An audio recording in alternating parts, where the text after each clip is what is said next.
जयंत पाटील साहेब. अध्यक्ष महोदय, आपल्या अभिनंदनाचा ठराव या ठिकाणी माननीय मुख्यमंत्री महोदयांनी मांडलाय, त्याला मी पाठिंबा देण्यासाठी उभा आहे. आपण मागची 2.5 वर्ष अतिशय उत्तमपणाने महाराष्ट्राच्या विधानसभेत अध्यक्षपदावरून काम केलं आणि या 2.5 वर्षामध्ये सर्व बाजूंनी जे बोललं जातं ते ऐकावं अशी भावना मी तिकडे एकदा असताना व्यक्त केलेली होती. कारण इकडे एकदा होतो पूर्वी आम्ही, त्यावेळी आम्हाला असं वाटायचं की अध्यक्षांना डाव्या बाजूने ऐकायला कमी येतं. मग झिरवाळ साहेबांना अध्यक्ष म्हणून निवडलं, उपाध्यक्ष म्हणून. त्यावेळी मी अपेक्षा व्यक्त केलेली की तिकडच्या बाजूला होतो त्यावेळी विनोदाने की आपण एका बाजूचं जरा कमी ऐका म्हणून.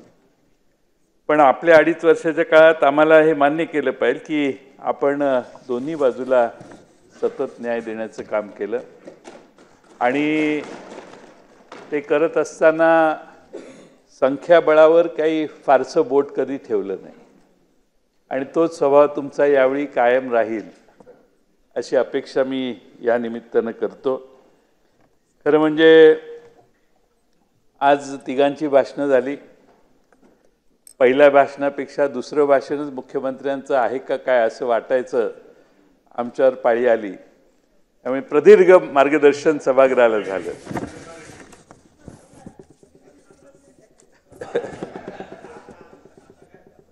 त्यामुळे आपल्या सभागृहामध्ये माननीय मुख्यमंत्री महोदयांनी ज्याचा उल्लेख केला तो आपला कुलाबा विधानसभा मतदारसंघ माझ्या माहितीप्रमाणे महाराष्ट्रातला सगळ्यात लहान मतदारसंघ आहे आणि सर्व जाती धर्माची लोक आपल्या या मतदारसंघात राहतात.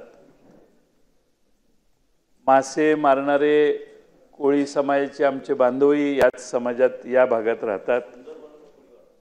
आपल्या मतदारसंघामध्ये समुद्रातून रिफिलिंग करून तिथं झोपडी बांधणारी लोक देखील याच मतदारसंघात राहतात. त्यामुळे अतिक्रमण कसं करायचं याचा आदर्शही याच मतदारसंघात आहे. मी आपल्या याच्याकडे लक्ष यापूर्वी वेधलेलं होतं आणि त्यांनी त्यात लक्ष घातलेलं होतं. पण सर्व प्रकारचा हा मतदारसंघ आहे, त्यात आपण पुन्हा दुसऱ्यांदा निवडून आला याबद्दल मी आपलं अभिनंदन तर करेनच. पण दुसऱ्यांदा निवडून आल्यावर सलग विधानसभेचे अध्यक्ष म्हणून आज आपली निवड होते. मी आपल्याला नेहमी खाजगीत सांगायचो की परत संधी मिळाली की आपण मंत्री व्हा म्हणून आणि मी त्यांना सारखा सल्ला द्यायचो की तुम्ही मंत्री झालेलं जास्त चांगलं होईल आणि आपल्या पक्षाचा निर्णय येतो त्यामुळे मला त्या बाबतीत खोलात जायचं नाही. पण आज पुन्हा अध्यक्ष म्हणून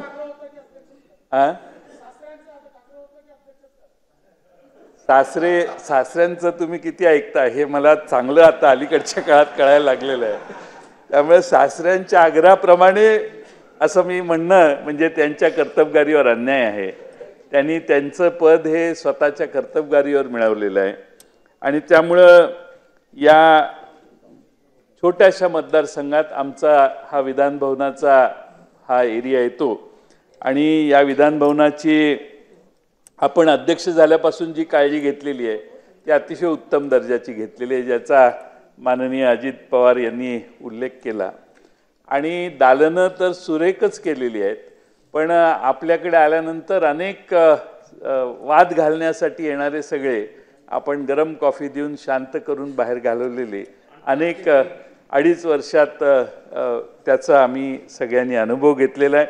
एक मासे पण खाऊ घातले, पाहिजे तर जेवणही दिलं आणि जी बिझनेस ॲडवायझरी कमिटीची मीटिंग व्हायची त्याचा दर्जा एवढा उंच गेला बाकीच्या सगळ्या व्यवस्था असल्यामुळं की आपणच अध्यक्ष राहावं असे मनोमनी आम्हाला तेव्हापासून वाटत होतं. आधी सांगितलं असतं तर वेगळा मेन्यू ठेवला असता. आपली इच्छा नाही हे मला माहिती आहे, पण आता शेवटी काय पक्षाने आपल्याला आदेश दिल्यामुळे आपण अध्यक्ष झालेला आहात पण एक मान्य केलं पाहिजे की या सभागृहाच्या सगळ्या दालनाचंच नाही तर सगळीच व्यवस्था अतिशय उत्तम करण्याचं काम आपल्या 2.5 वर्षाच्या काळात झालं. आणखीन काही सूचना मी आपल्याला अतिशय उत्साहात केलेल्या त्याची अंमलबजावणी या 5 वर्षात आपल्याकडून होईल असा मला विश्वास आहे. त्यासाठी विधिमंडळाच्या सदस्यांना अतिरिक्त सुविधा या द्याव्यात अशा काही सूचना मी आपल्याला त्यावेळी केलेल्या होत्या. मला खात्री आहे की त्यातही आपण या 5 वर्षात लक्ष घालाल. मागच्या 2.5 वर्षामध्ये अनेक गोष्टी आपल्या समोर झाल्या पण ज्याचा उल्लेख झाला की कोर्ट म्हणून आपल्याला जास्त काळ काम करायला लागलं आणि आम्ही सगळे आपल्या समोर येऊन आमची बाजू मांडायला लागलो. त्यावेळी मला हेही मान्य केलं पाहिजे की कोर्ट म्हणून वरच्या 4थ्या मजल्यावर बसून त्यांनी न्यायदानाचं काम करताना देखील आम्हाला अतिशय उत्तम सहकार्य केलं. कधीही त्यांच्या बॉडी लँग्वेजमध्ये त्यांच्या बोलण्यामध्ये कधीही दुजापणा आम्हाला कधी दिसला नाही. उलट आम्ही साक्ष देताना जे बोललो त्याच्या दुरुस्त्या करायच्यासाठी देखील ते मदत करायचे. त्यामुळं फार संयमी असं काम त्यांनी केलं आणि त्यांनी निकाल असा दिला की अजून सुप्रीम कोर्टाला त्याच्यावर निकाल देता आलेला नाही.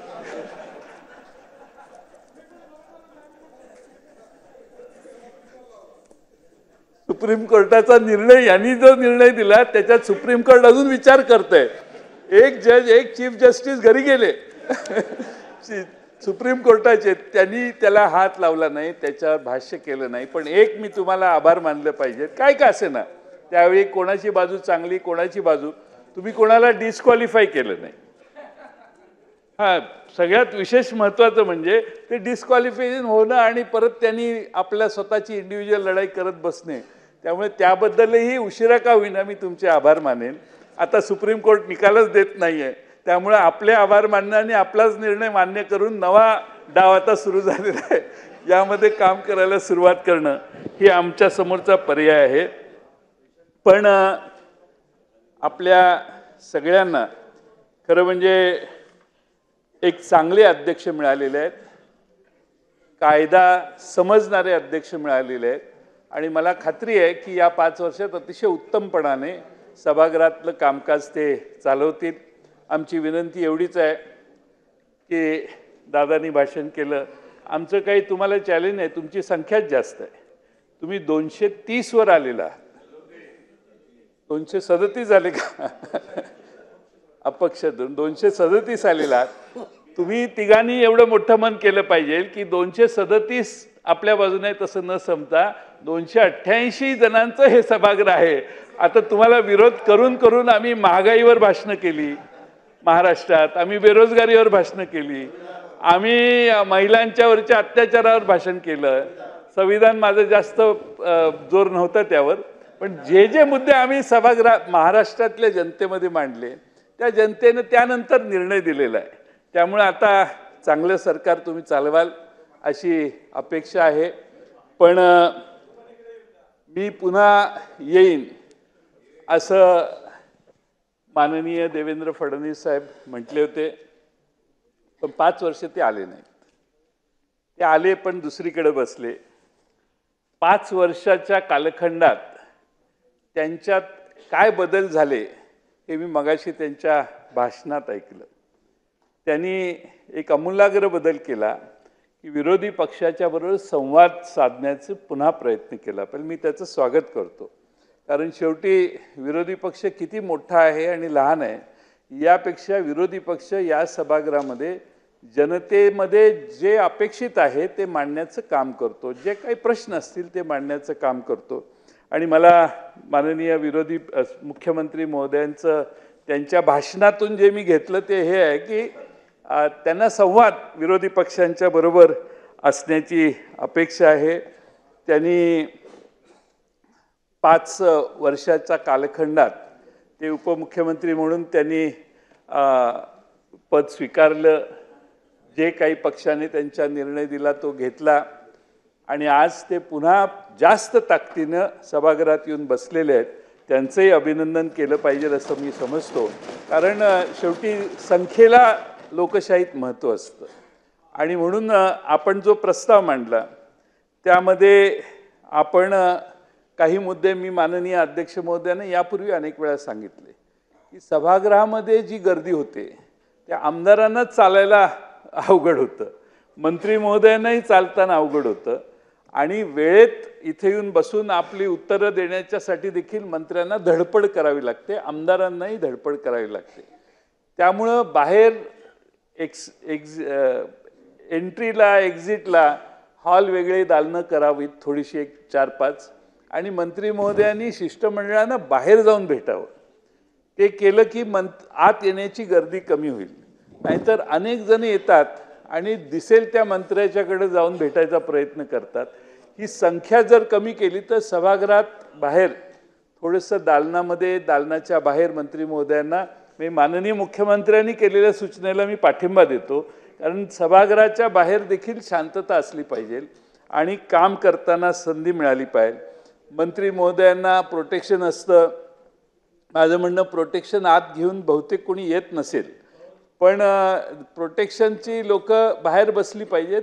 आपणच आहोत एकमेकाच्या बरोबर, त्यामुळं इथं आत प्रोटेक्शनची कुणालाही, म्हणजे आमदारांचंही प्रोटेक्शन बाहेर असेल, बाहेरच असतं असं मला वाटतं. पण अवांतर माणसं आत येऊ नयेत याची काळजी माननीय अध्यक्ष महोदय आपण घ्याल अशी अपेक्षा मी या ठिकाणी व्यक्त करतो.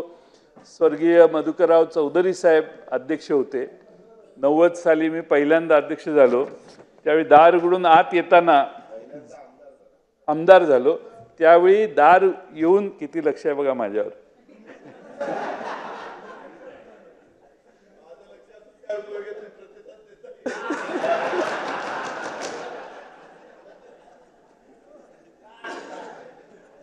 आमच्या पक्षाचा एक वाक्य आहे दादा, आपल्या पक्षाचं, योग्य वेळी योग्य निर्णय. अध्यक्ष महोदय उभे राहिले की बाहेरून आतून विधानसभेचे सदस्य आत येताना तिथंच उभे राहायचे. आता अध्यक्ष महोदय उभे राहतायत, अध्यक्ष महोदय बोलतायत, तरी निवांत येऊन गप्पा मारत उभा राहणं थोडीशी, आता 2.5 वर्ष मागच्या लॉटचा ठीक आहे, आता आपण कडक व्हा. आणि कुठल्याही विधानसभेच्या सदस्याला एक पत्र पाठवा आपण की या सभागृहात प्रोटोकॉल काय पाळायचा. सभागृहात बोलत असताना खाली बसून बोलणाऱ्यांची संख्या कशी कमी होईल हे बघितलं पाहिजे असं मला वाटतं. खाली बसून आपण दोन्हीकडं मलाही लागू आहे, मलाही लागू आहे, पण खाली बसून बोलण्यापेक्षा बोलणाऱ्याला कमी वेळेत संधी द्यावी आणि त्याचं भाषण लवकर संपावं. अमेरिकेमध्ये आणि बाकीच्या देशामध्ये क्लॉक चालू असतं आणि बोलायला उभं राहिलं की 5 मिनिटात त्याला काय बोलायचं ते त्याला दिसत असतं की 5 मिनिटं संपतात. त्यामुळे एक स्टॉपवॉच एखादं लावावं की तुम्ही ठरवलं की दोन्ही बाजूनी एवढा वेळ आहे आणि प्रत्येक सदस्याला 15 मिनिटं, तर 15 मिनिटाचं क्लॉक इथं यांनी लावलं की 15 मिनिटात त्याचं भाषण संपवायचं, त्याला इंडिकेशन आले पाहिजे. कारण किती चर्चा किती काळ करायची यालाही मर्यादा असते आणि प्रत्येकाला बोलायचं असतं. त्यामुळं असे काही नवीन नियम गटनेत्यांची बैठक घेऊन आपण कराल असा विश्वास मी या ठिकाणी बाळगतो. या सभागृहामध्ये आपण पुन्हा अध्यक्ष झालात याबद्दल मी राष्ट्रवादी शरदचंद्र पवार पक्षाच्या वतीनं आपले मनपूर्वक अभिनंदन करतो. आपल्या सहवासात आमची 5 वर्ष कशी जातील हे कळणार नाही अशी अपेक्षा व्यक्त करतो आणि वारंवार आपल्या जेवणाचा आणि आपल्या पाहुणचाराचा लाभ आम्हाला मिळेल अशी अपेक्षा करून पुन्हा एकदा आपलं अभिनंदन करतो आणि माझे 2 शब्द पूर्ण करतो. एबीपी माझा, उघडा डोळे बघा नीट.